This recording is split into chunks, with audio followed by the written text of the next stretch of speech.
Okay, we're coming to this late. I apologize for the lateness of this. My old lecture on Hume vanished in thin air, so I had to come up with a new one for you, and it's probably better anyway. So off we go. So David Hume, I title this lecture Modern Skepticism and the Self-Immolation of Enlightenment.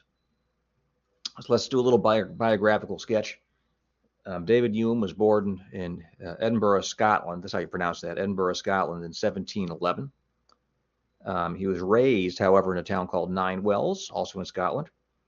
His father died when he was a mere 2 years of age, but his mother raised him and his brother, and he describes her as a most excellent woman, and she paid attention to his education. So he was sent to Edinburgh University at the age of 10, or perhaps 11.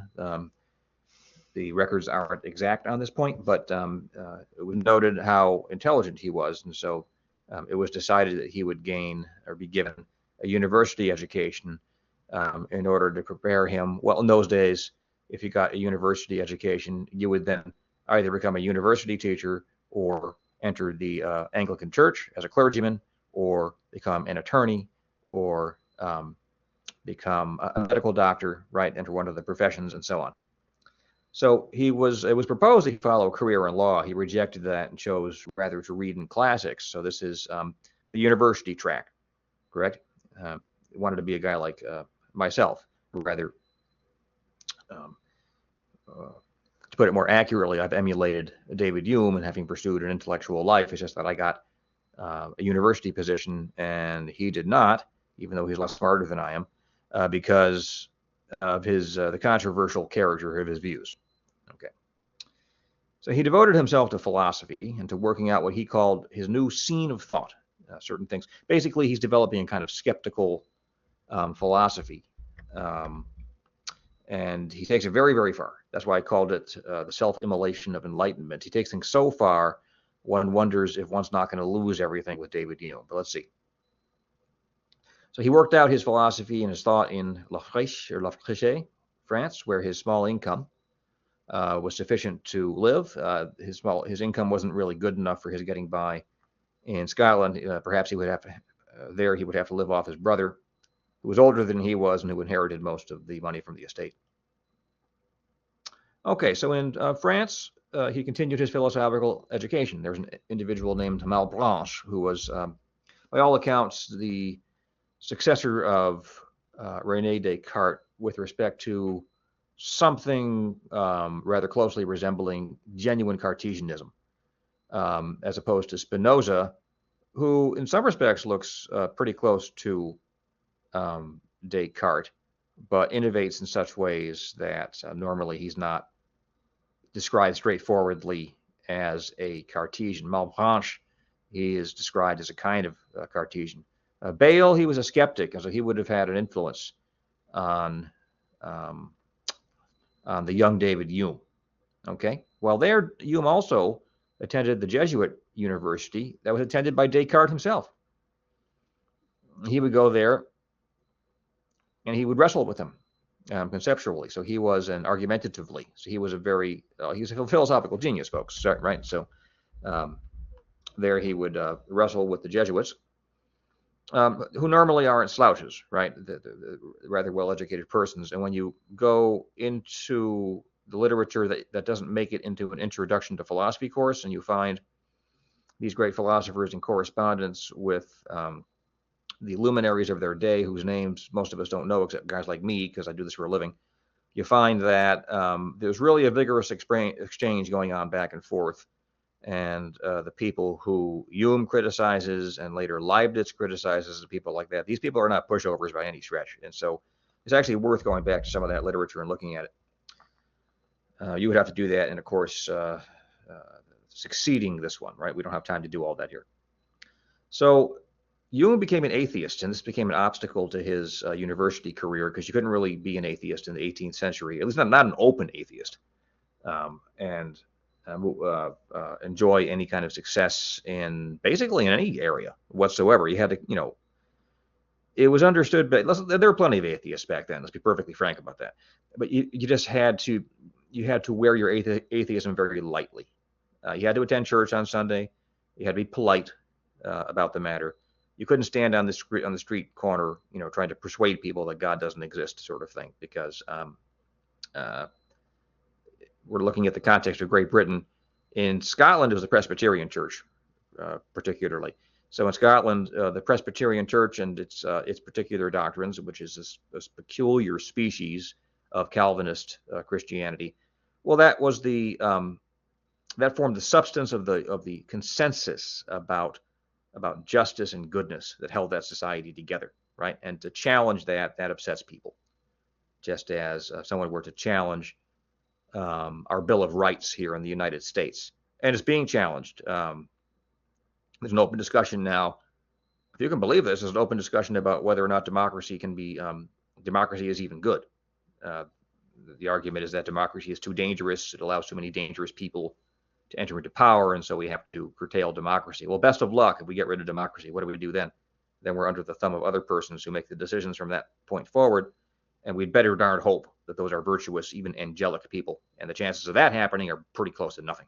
If you look at the historical record, basically nothing. Sooner or later, you get a tyrant or a set of tyrants who come in, or maybe right from the get-go, that's what you get, right? Particularly if they're telling us that democracy is no good. The second thing that's being brought into question today is freedom of speech along with democracy. It's too dangerous. It's too dangerous. Well, what if we get rid of it? What then? Well, then we hand the power to determine truth over to some government ministry. And that might comfort some people if they think that government ministry is going to agree with them. How can they guarantee that government ministry is going to agree with them indefinitely into the future? They can't, right? The government will, in that case, produce authoritative truths and force them on everyone in accordance with its own particular political exigencies, not bowing to this or that particular moral scheme. You guys follow? So best of luck getting rid of the First Amendment and getting rid of democracy.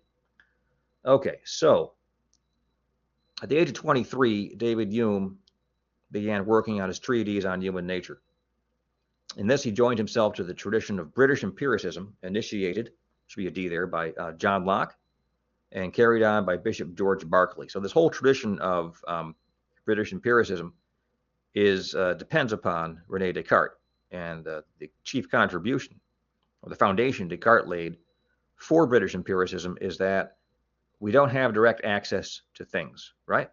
So that was Descartes' rejection of Thomism. He learned Thomism at the hands of the Jesuits. The Jesuits had adopted Thomism as their philosophy.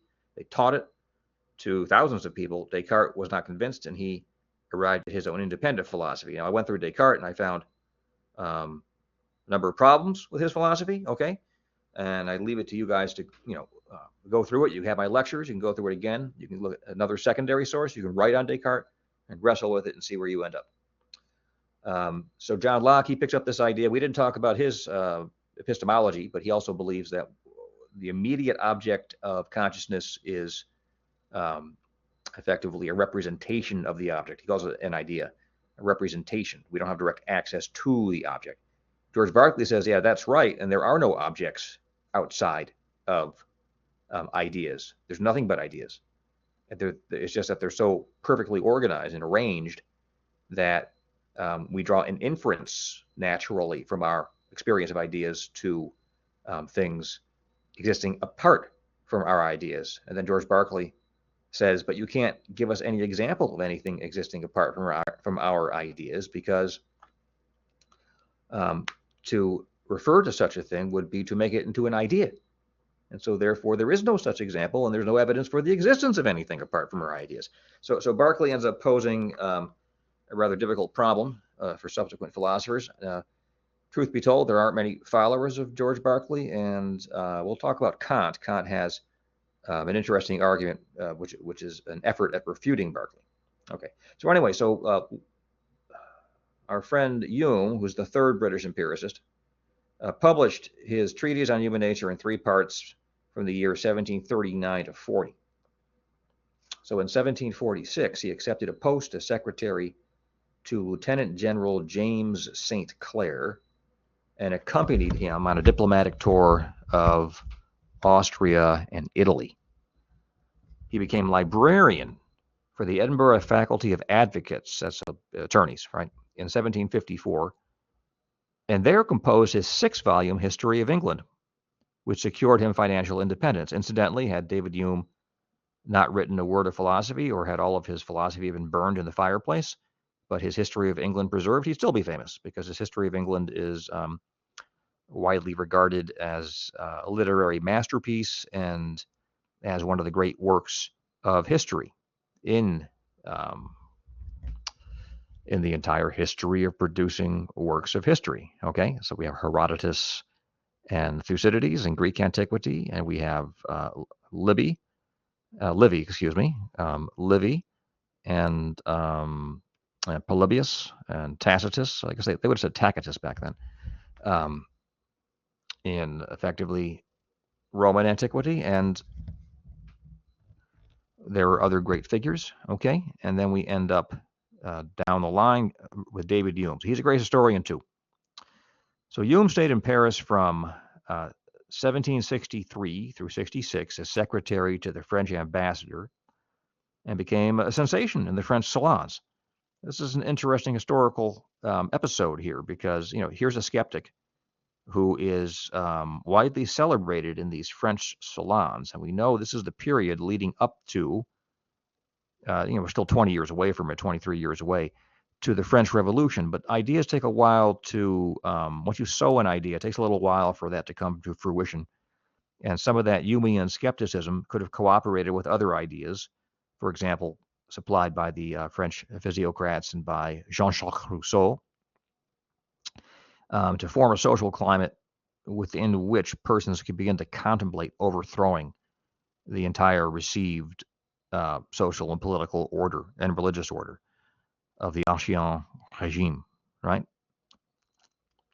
Okay, so we know that does happen. So his chief works, aside from the history, of course, include, as I mentioned, a treatise of human nature, and the enquiries concerning human understanding, concerning the principles of morals, okay, and then finally the dialogues concerning natural religion. Those were published 3 years after his death, posthumous publication. All right, so Hume is classified as a skeptic. So what's a skeptic? Skepticism, you can say, is a ingredient in philosophy itself. All philosophers examine arguments with a certain criticalness and a certain rigor. And that is the element in philosophy as such, which is the skeptical element. We don't simply accept things without testing them, putting them through a rigorous, rational evaluation. Okay? So all philosophy in that sense is skeptical. But there are actually different schools in philosophy that count specifically as skeptical. All right? Aristotle wouldn't be a skeptic in that second sense, nor would St. Thomas Aquinas. People halfway assimilate Descartes to the skeptical tradition on account of how he begins his philosophy, but he ends up at least asserting that God exists and so on and so forth, which doesn't sound skeptical. So why don't we go ahead and just contrast Hume with another species of skepticism, which we call ancient skepticism, okay? And this was represented by a man named Sextus Empiricus. Now, ancient skepticism aimed to show that all philosophical questions are equally balanced by considerations on either side of the question. So if you want to, for example, argue that God exists, well, there are good reasons to believe he exists, and there are good reasons to believe he doesn't. Right? That's how the ancient skeptic would pursue the matter. If you want to argue, that the world is composed of atoms in the void, there are solid arguments in favor of this conclusion, and there are solid arguments against it, and so on. Now, the difficulty of ancient skepticism is that they have to show that for every single philosophical position out there in question, right, that there are strong considerations in favor and equally strong considerations against, right, so that everything becomes perfectly balanced between the two. That's quite a tall order to satisfy. And if you pursue their program, you come to the conclusion that, well, maybe this itself is a bit of a construct, right? I mean, one can become skeptical about ancient skepticism because it looks rather improbable that one's going to be able to carry out this balancing act indefinitely into the future. But that didn't stop people from being skeptics according to this ancient model. Now, the aim of this was basically to cure oneself of philosophy. Philosophy became the pursuit of an elite in antiquity, and I can tell you as a philosopher, it can be a cause of anxiety, right? Because you have all these questions, you can't answer them any longer. You're not certain that the arguments you put together are absolutely convincing, and your certainty is only weakened when you talk to other persons at least as intelligent as yourself who raise objections, and or as you repeat your arguments to them, even if they can't show you that the arguments are weak, they don't accept them, and you wonder, well, what's going on? Okay, so philosophy can be a source of anxiety. So why not just become a skeptic and pass your life in tranquility, right? That's how the skeptics approach things. So Hume is a different sort of skeptic. He actually advances positive knowledge claims. So he's not a skeptic in the strict sense. His knowledge claims concern mainly the laws of the mind. As far as the external world, that's more hands-off. He says nothing about it, really. Not in the mode of a philosopher. The mode of an historian, he says plenty about it. Okay. So his skepticism is really a kind of epistemological minimalism. He'll say at the least amount possible by way of truth claims, at least in accordance with his conception of what the least amount possible is. And for that reason, we can say he's a skeptic, because he takes a wrecking ball through everything else, or attempts to. All right, so let's look at, once again, Descartes, Locke, and Hume. So Hume remains in the tradition inaugurated by Descartes, right? Because Descartes rejected the direct realism of the Thomist school in favor of the thesis that what we related to immediately are ideas or representations in the mind. So Locke, Berkeley, and Hume follow Descartes in this precise theory of mind, but they give different accounts of how we're to understand these representations and their relation to one another, and their relation possibly to something outside of the mind.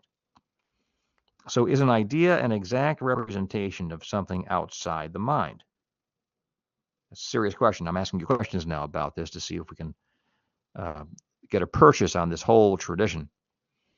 I'll say it again. Is an idea an exact representation of something outside the mind? I'm looking at my eyeglasses that are on the desk right now. I can't say that my idea of it is an exact representation, because someone could be looking at it from the other point of view, right? And see, get a profile or see an aspect of my glasses which is different from what I'm experiencing right now. So no, I wouldn't say it's an exact representation. Is it similar to what exists outside the mind? Presupposing for a moment that this is a representation and not my direct access to the glasses. Well, I suppose, right? Because I can work out relationships between the parts of what appears to me, right? And those relations that I work out should map onto actual real relationships, real geometrical relationships, and other relationships that subsist in the actual pair of glasses. Do you follow? Okay. But here's the problem. Next problem. How can we know that my representation of the glasses or your representation of your computer right now is similar either to my glasses in my case or to your computer in your case, if you can't even get access to the standard? The standard would be the thing itself. All you have access to is the representation of your computer. You don't have access to the computer itself, like within this Cartesian tradition. Okay? Can you get to the computer by inference or through some other means? Okay, you see the problems that are arising here, and I can't tell you how much ink has been spilled trying to solve these sorts of problems. So all agree in ruling out direct intuition of the essence of the beings. So this whole tradition, inaugurated by Descartes, is an anti-Thomist tradition. That's why we spend so much time with Thomas. He really is the 800-pound gorilla that the entire modern tradition has turned against. Okay, and so there's Thomism, which is I present it as the perfection of Aristotelianism, which itself is a kind of perfection of the entire history of Greek philosophy, which enjoyed a second alternative perfection in the the philosophy of Plato, okay? And that those two forms of perfection, as it were, Platonism and Aristotelianism,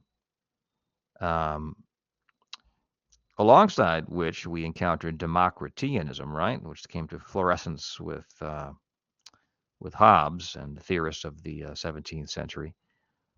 Those roll right forward until we get to René Descartes, okay? And then with René Descartes, we get a whole new way of philosophizing with this idea of the idea that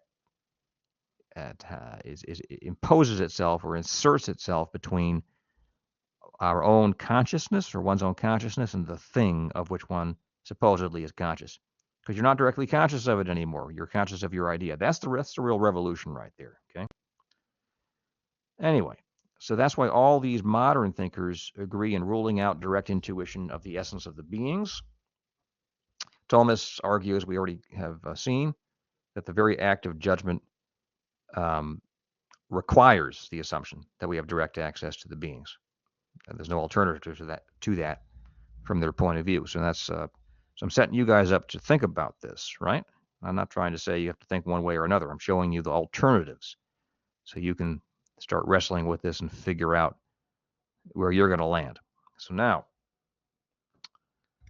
let's talk about the sources of knowledge. So now we're getting into Hume's actual philosophy and epistemology. Epistemology is the theory of knowledge. So all knowledge begins with sense perception. So all these philosophers agree with this, right? I mean, in the Aristotelian tradition, Aristotle, St. Thomas, and now we moved to Thomas Hobbes, Locke, okay, and now Hume. All these persons agree that all knowledge begins with sense perception. Descartes seems to be an exception to this, right? So all knowledge begins with sense perception. Thus, Hume divides our mental contents into two categories.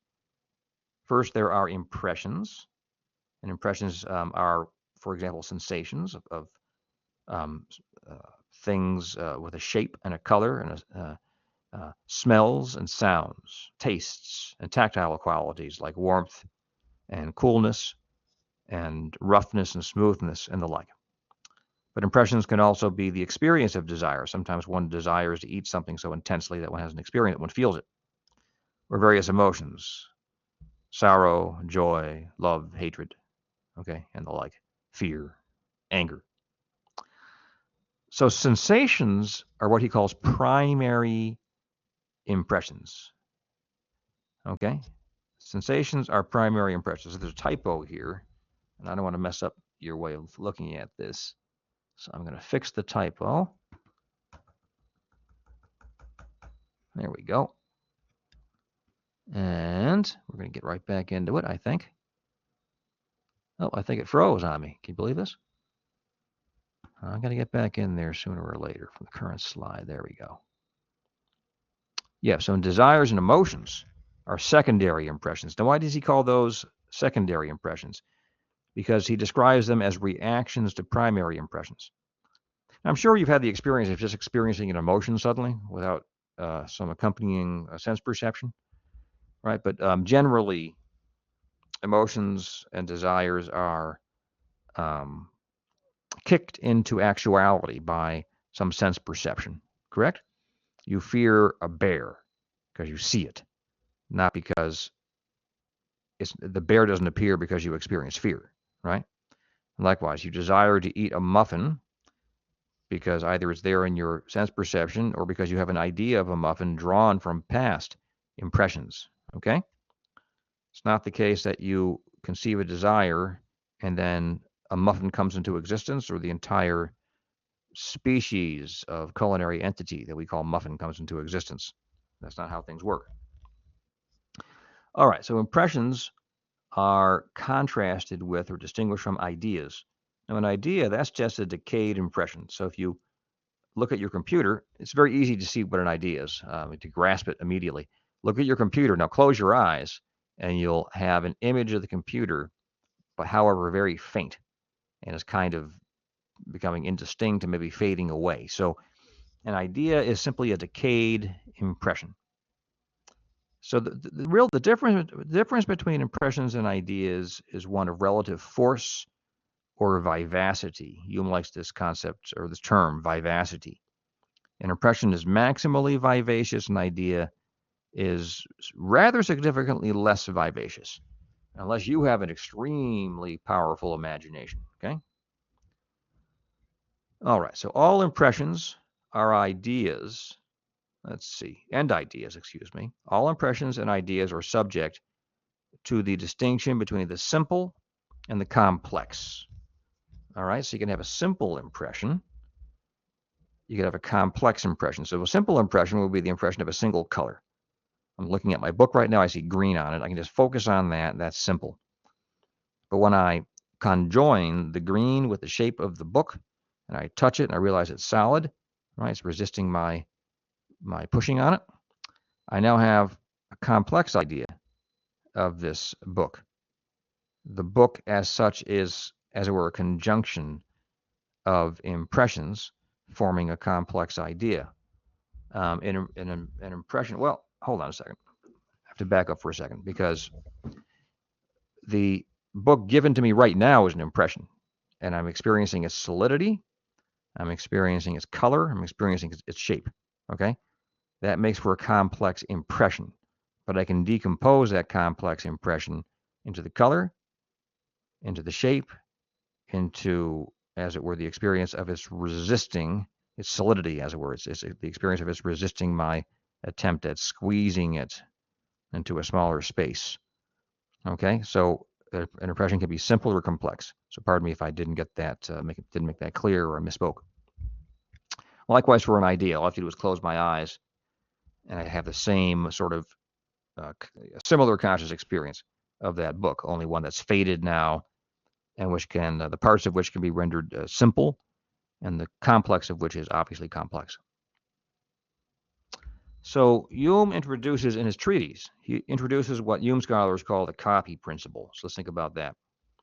It goes like this. All our simple ideas in their first appearance are derived from simple impressions, which are correspondent to them, in which they exactly represent. So it's more or less just a restatement of what we said. Your impressions are first, and then your ideas depend upon those impressions and are kind of a faded, less vivacious derivative and correspond to them.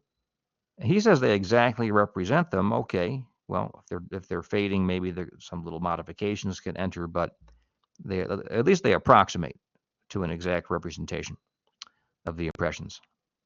So how do we know this is the case? Well, he would argue there is no counterexample to the thesis that there is a constant conjunction between simple impressions and simple ideas. Okay? That's just whenever we have an experience of impressions, then those persist in the form of an idea. Once the actual sensation disappears, you have the idea. And anytime you have an idea, you can trace it back to an original impression. Okay? So for that reason, we conclude that impressions cause ideas. And this is not an a priori conclusion. It's based upon experience. It's a posteriori. Okay? It's an empirical claim. Now, maybe there's a counterexample to this. He says, well, what if we imagine various shades of blue, from a dark blue to a lighter and lighter blue, so on and so forth, and then we put a gap in that continuum and we continue to an even lighter shade. And he says, if we were to encounter that gradation in experience, our imagination could provide the missing patch between one shade of blue and a lighter shade of blue, right? And in that case, we'd be able to have an impression that was not caused, pardon me, in that case, we'd be able to have an idea. We'd be able to have an idea that was not caused immediately by a preceding impression, but it nonetheless would be determined by neighboring impressions. So he thinks that's an example which more or less proves his rule. We can generalize his rule now. All ideas are dependent upon either identical or closely similar impressions, right? So he's happy with that, and he thinks that establishes his basic distinction. So now he introduces what might be called a kind of method of definition, or I would call it an evaluation of the intelligibility of a concept. All right. So everything turns on whether all ideas are dependent on antecedent impressions. It's a very strong claim he's making. This whole idea of an impression, because the idea of an impression is not the same thing as that of, for example, an Aristotelian primary sense quality. This whole idea of an impression is adapted to the idea that there is something that we call a mind, which we can talk about intelligibly apart from talking about the body, which Aristotle, at least in the case of human beings, would have rejected. Okay. All right. So on the back of this thesis, right, that all ideas are dependent upon impressions, Hume embarks upon a critique of the traditional concepts of metaphysics. Just pardon me for a second because my mouth is drying out.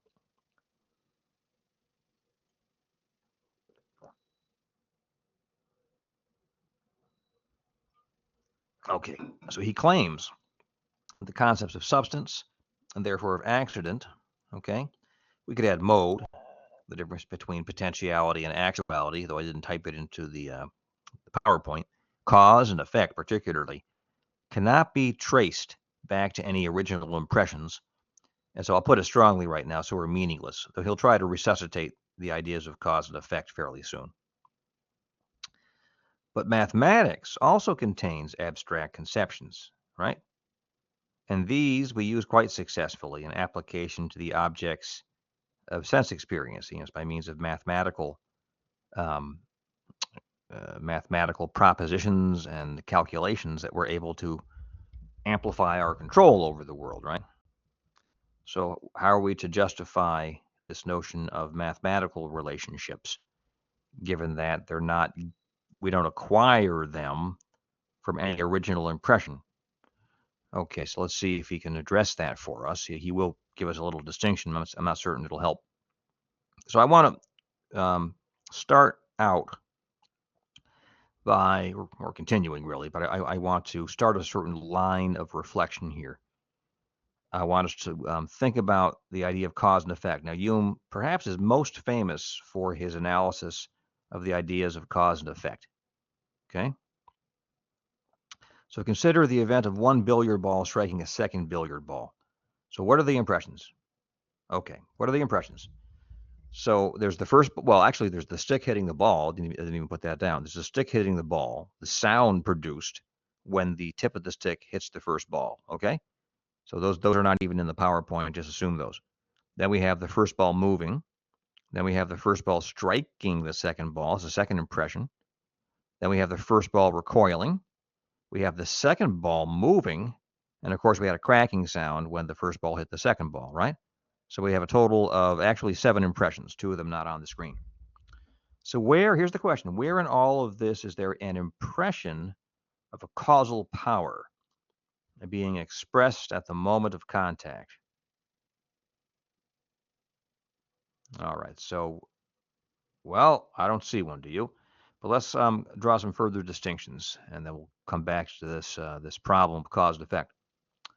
So, despite our failure to identify the impression from which we derive the idea of causation, Hume elevates causation to the status of one of the 3 laws of association. So when he put forward 3 laws of association, he imagined himself to be accomplishing something on a plane with Sir Isaac Newton. Sir Isaac Newton gave us the 3 laws, of motion, right? So, the law of inertia, the law of gravity, and the inverse, but the power of gravity varies inversely with the square of the distance, right, and so on.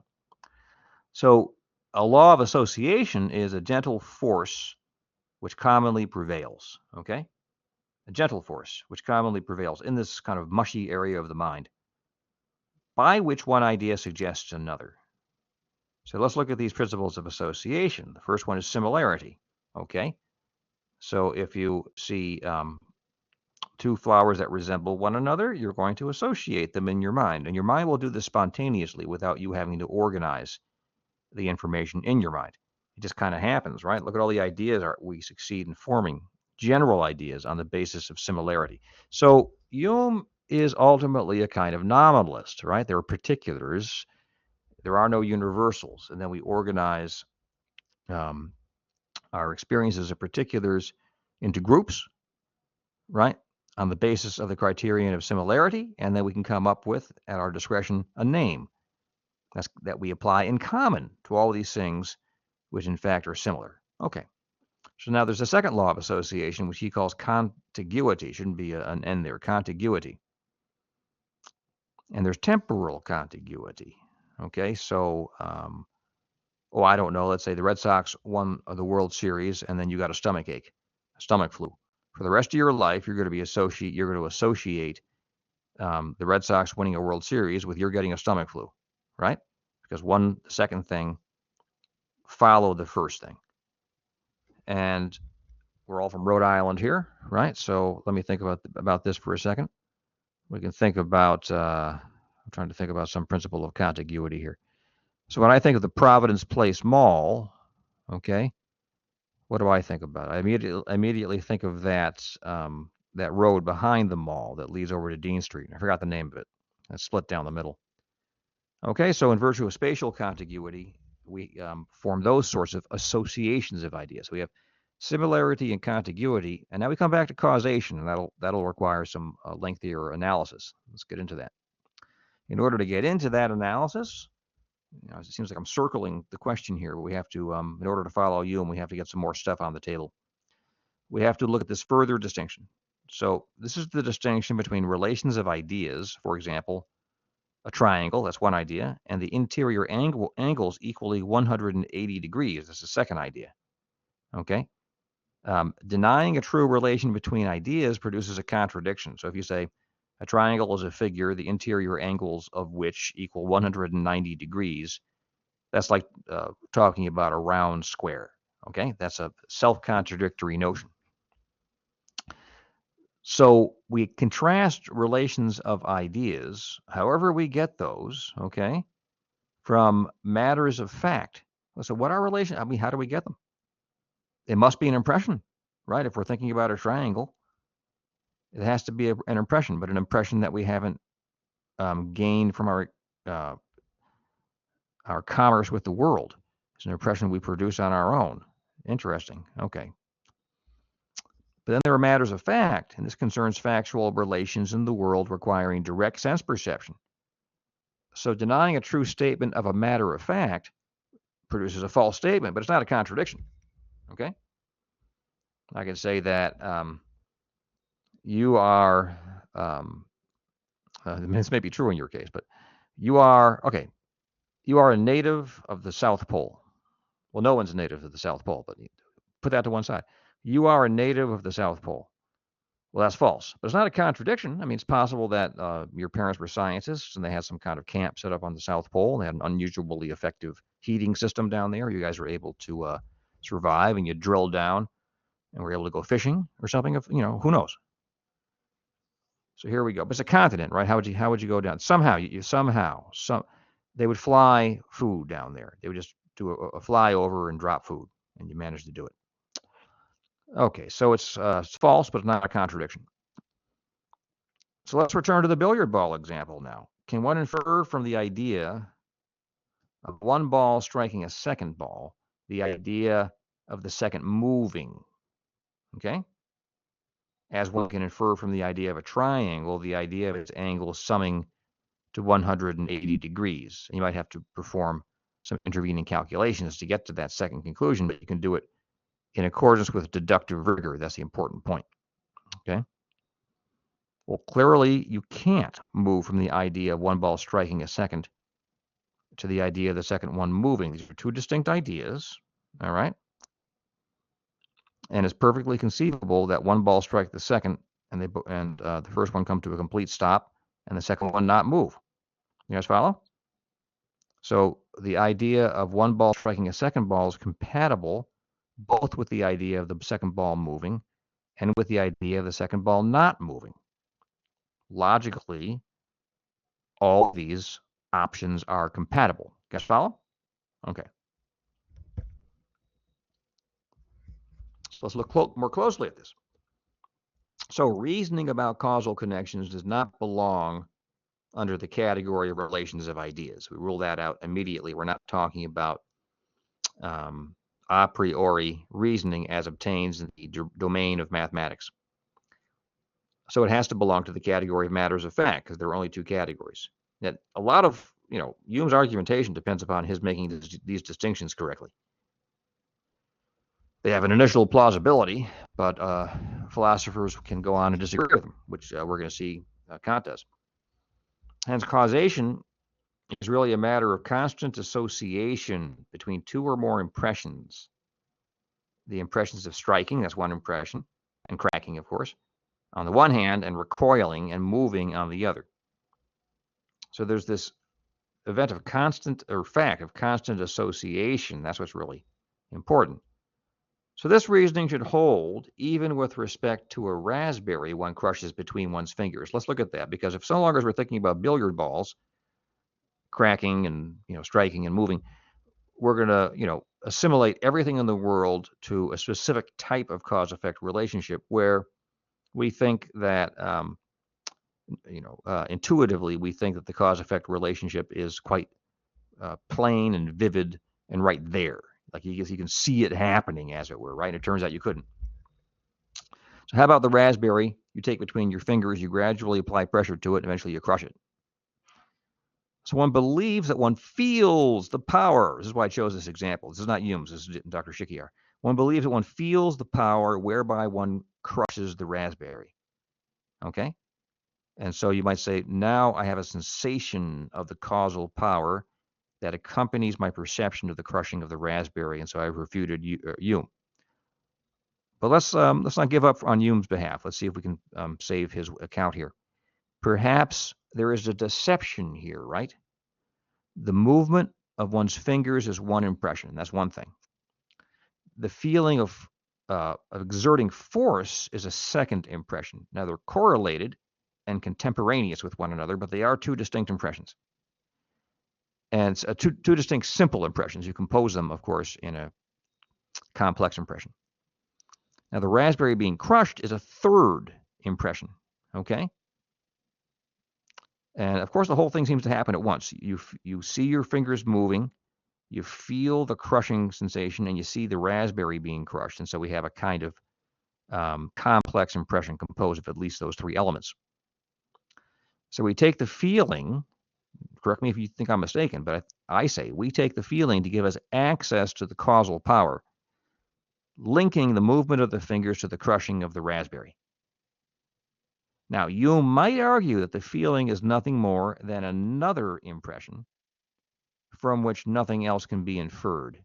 All right, let's vary this. In any event, two solid objects crushing a third, or perhaps being blocked, in the case of a marble rather than a raspberry, does seem to offer a different sort of case, right? Because now we can see the geometrical relationship. Even apart from the feeling, the two fingers are coming closer and closer. As they come closer, holding between themselves an object which is occupying a certain volume, and they come into contact, what else can possibly happen other than that object, if it's soft enough, be crushed? And if there's something there which is hard enough, it'll prevent those two fingers from coming into contact with one another. I don't know. For my money, that seems to be an example Hume can't handle easily. Maybe he can, but I don't think he can handle that easily. It seems to present causal relationships in a way that he denies that they can be presented. But I'm willing to hear objections to that. So from his theory of causation, or his critique, really, of the category of cause, which we're not done with, by the way, we spin off the paradox of induction. Okay, so we have all perceived the sun rising in the east in the past. That's just how it goes.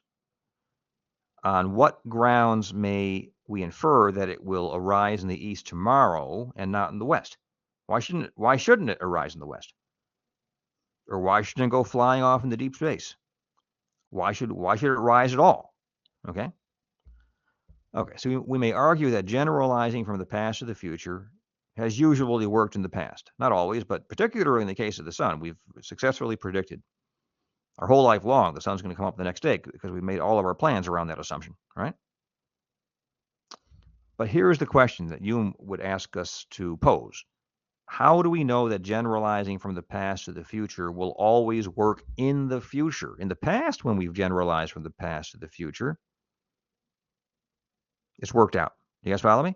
So in the past, I've generalized from my experience of using doorknobs. So when I turn them, they successfully free the door from its surrounding frame and enable me to pull or push so as to open it and give me passage. It's happened many times in the past. And in the past, I've used that experience to infer that in the future, I can use doorknobs similarly in order to get in and out of rooms. And that's just how it's worked. Okay. In the past, I had the experience of hitting the accelerator in my car speeds up. And from past experience, I anticipated or projected into the future that doing the same thing would produce the same effect. You can produce hundreds or thousands of examples like this, right? So maybe what is going on is this. We assume the principle of the unity of nature. Nature is one, right? So that past connections will be repeated in the future. Okay. Well, that does seem to be an assumption that we're making, but let's look at this more closely. We're philosophers, right? You can even challenge this assumption. Uh-oh. Seems to come down to assuming that the future, in fact, is an extension of one and the same nature from the past into the future. Okay, this is the assumption we're making here, that there's one nature that has a unity, like the unity of a transcendental, right? In Aquinas' thought, it has a unity, and that unity has an implication that this one thing is going to be, as it were, one substance extending from the past into the future. But on that basis, may we justify this assumption so that it no longer is, pardon me, on what basis, I misspoke, on what basis may we justify this assumption so that, of course, it's no longer a mere assumption? How can we justify the assumption of the unity of nature such that the cosmos that we live in, being one thing, will act one way in the past and effectively in the same way in the future? So, from Hume's point of view, we cannot refer to the successful extension of the same nature in the past into the future, now past, without arguing in a circle. Because how do we know this is just going to continue? We're just assuming the unity of nature. Maybe suddenly things are going to go sideways on us, right? Okay, let's continue there. I'm not, entirely convinced by this myself, but I have to present these ideas to you so you get a background in philosophy. So here's something like a solution. This is Hume's idea of a solution. Hume has shown that we cannot justify the objective reference of the categories of cause and effect a priori. We can't, just reason it out and say, okay, cause and effect apply to impressions and ideas experienced contingently, right? Contingently means that they could have, they're dependent upon some factor, and it could have been otherwise, okay? So instead of such an account, he proposes an account in terms of custom and habit. It is because we see the same connections occur around us over many occasions that we form a habit of association, right? So my doorknob example, I've experienced that so many times. I've formed a kind of habit of association between putting a certain kind of pressure on the doorknob, and it's disengaging the door from the frame, and my being able to open the door. Okay? And that means when I have an impression of one type, here I have a handle on my door. If I push down on the handle, I automatically anticipate a second impression following upon it, the door being able to open effectively, and it's opening once I pull on it. Okay? So Hume terms this regularity of connection constant conjunction. That's his technical term for this, technical phrase, constant conjunction. So what I would like to do now is just turn to what I'll call a critical evaluation of Hume's critique and explanation of causation. how should we evaluate Hume's account of causation? So it is true that the concept of cause is a purely intelligible concept and not one that can be gathered from sense impressions. Okay? Aristotle would agree with that. Aquinas would agree with that.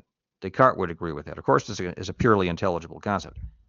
The question is whether or not we can, with a justification, use this intelligible concept in order to render our experience with nature more intelligible and our experience with artifacts more intelligible, or whether we're just kind of fashioning this concept in the manner that Hume suggests on the basis of custom and habit.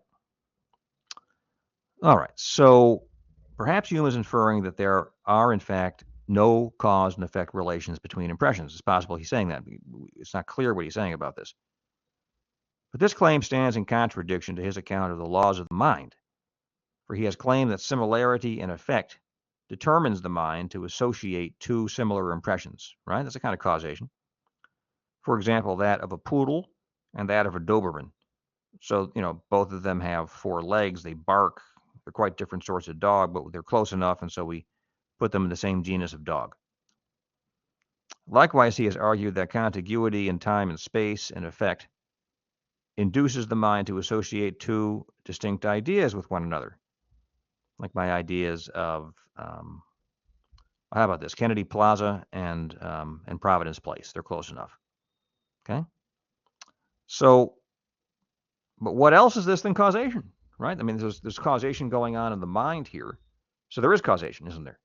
So if there's causation in the mind, why shouldn't there be causation in things as well? So, and Hume never says there isn't, so we'll put that to, we're not going to claim he did say there's no causation in things. So let's put that to one side. So perhaps his point is that impressions, as mental entities behind which we are not entitled to infer to actual three-dimensional shaped and independent bodies, perhaps his point is that these impressions are not the source of things to be the bearers of physical properties such as force, weight, and momentum. Or these are psychological entities, and psychological entities can't have physical force, physical weight, or physical momentum. That's true. So if this is the case, and he could have simply made this point directly without traveling around the roundabout with his analysis of impressions and ideas. Bishop Berkeley makes that point directly. Hume doesn't. He read Berkeley, and we can infer he read Berkeley.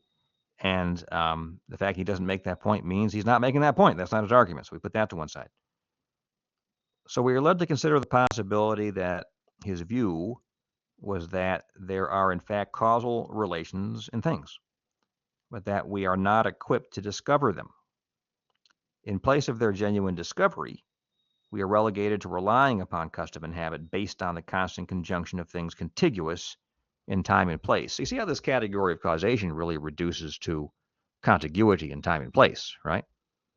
And the repetition of things that are similar to one another. The similar following the similar in contiguity, with respect and enjoying contiguity in time and place. I'll say it again. The similar following the similar in closely connected time and in place, right?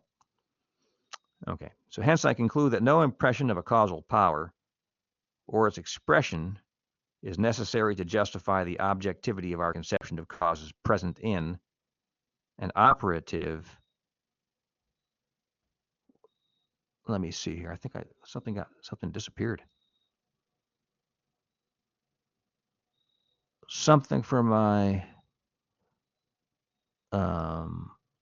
lecture got erased. Just give me a second here. Something didn't translate over. I typed up several other paragraphs and they're not there. You know that? Let's see what we have. Or maybe they ended up not being saved. Just give me a second.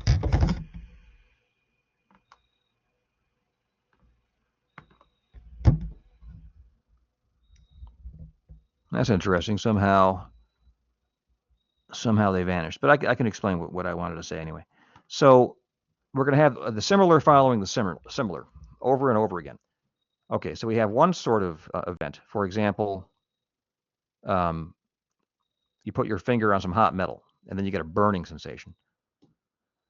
And that's happened thousands of times.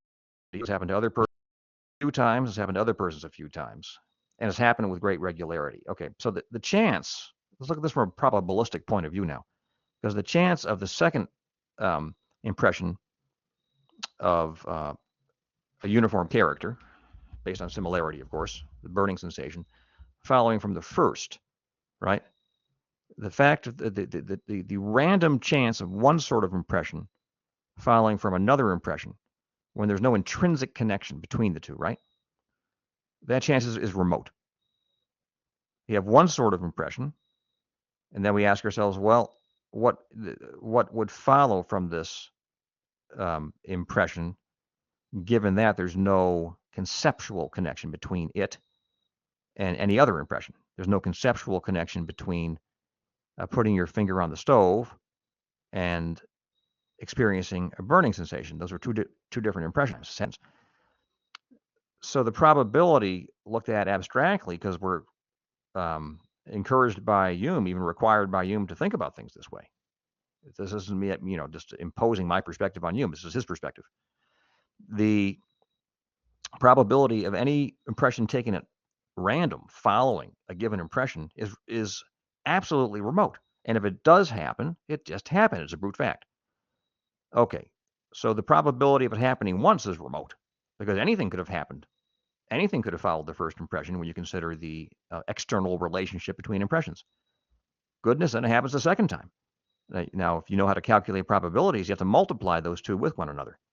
And let's just make it a relatively manageable number, just to make this something we can think about. So the chance of one impression following a second impression is about 1 in 1,000, let's say. The probability of that's much more remote, but let's just make it 1 in 1,000. My goodness, it happens the second time. So now we have to multiply 1 in 1,000 times 1 in 1,000. Now we have 1 in a million. Now, if it happens a third time, we have to multiply by 1 in 1,000 again. Then we have 1 in a billion. And then we'll end up with 1 in a trillion, and so on. And yet this connection has happened so many times. Persons touching hot metal and getting a burning sensation. Now, the probability of that set of conjunctions between touching hot metal and getting a burning sensation, the probability of that set being as large as it is so remote that if you really believe that happened by chance, I have some swampland to sell you down in Florida. Okay, it didn't happen by chance. Let's put it this way: you ought not to believe that round squares exist, right? Because that's a contradictory argument, a contradictory concept, self-contradictory concept, not an argument. Okay, so as our experience of the connection between touching hot metal and having a burning sensation increases, both from the first personal perspective and from reports given to us by other people, okay, so the probability of that happening randomly gets so remote, it gradually approximates to the probability of 0, which is the probability of a contradiction being true, right? As probabilities get more and more remote, they get closer and closer to contradiction. And in this case, the probability is so darned remote, right, that is pretty darn close to contradiction. It'll never get the contradiction, by the way, but it gets closer and closer and closer. So just as one ought not to believe a contradiction, one ought not to believe something the probability of which is so completely remote as to make you look like a lunatic if you believed it. Okay? You say, oh, it just worked out that way in the whole history of the universe, that whole history of our world, that when someone puts their hand on hot metal, they get a burning sensation. It's all random. You sound like a crazy person. Now you might say, oh, you're being ad hominem and unfair. No, I have an explanation for why one sounds like a crazy person, because in that particular instance, one has abandoned all principles of rational thought, particularly inductive principles of reasoning. Okay? To be specific, one's abandoned, say, a basic principle of inductive reasoning, that is not to affirm wild improbabilities.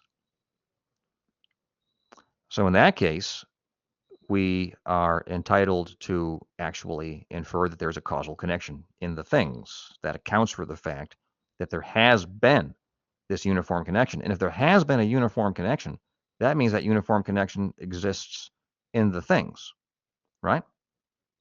Okay. So then I could put this in a qualified way. if the future is such, I don't know what the future is going to look like because I'm not psychic, but if the future is such that people will put their fingers on hot metal in the future, which they will, okay? You say, oh, you can't know that. Fine. If the future is such that people will put their fingers on hot metal, then that happening, they're going to experience a burning sensation because that is the nature of things. And we know that on the basis of experience, and denying it deposits one into an arena of wild improbability. Okay, that's one.